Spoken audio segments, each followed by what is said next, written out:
अस्सलामुअलैकुम, आप देख रहे हैं ANY न्यूज़ नेटवर्क। मैं हूं मोहम्मद एहसन।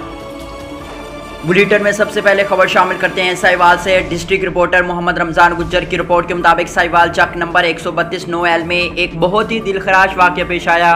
एक मुबैना अताई डॉक्टर जिसने गाँव में अपने ही घर में मेडिकल स्टोर बना रखा है, जिसके पास ना ही तो मैट्रिक की सनद और ना ही मेडिकल स्टोर की डिग्री है, और नशा आवर इंजेक्शन और मेडिसन भी फ़रोख्त करता है, जिसका नाम डॉक्टर अरसलान वल्द सादिक उमर है, जिसने एक औरत को मुबैना गलत इंजेक्शन लगाया, जिसकी वजह से वो औरत ज़िंदगी और मौत की कशमकश में सिविल अस्पताल साहिवाल में दाखिल है।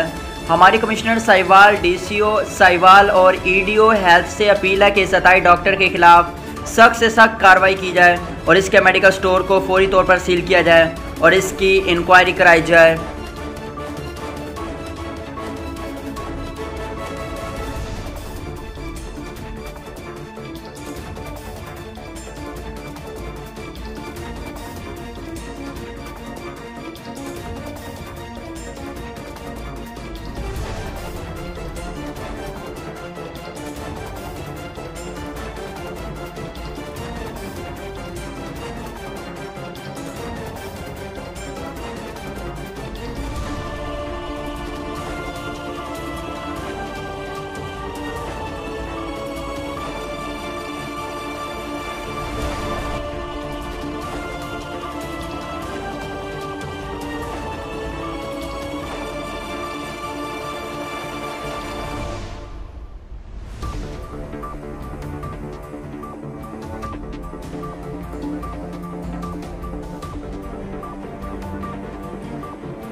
बुलेटिन में फिलहाल इतना। मज़ीद देखते रहिए ANY न्यूज़ नेटवर्क।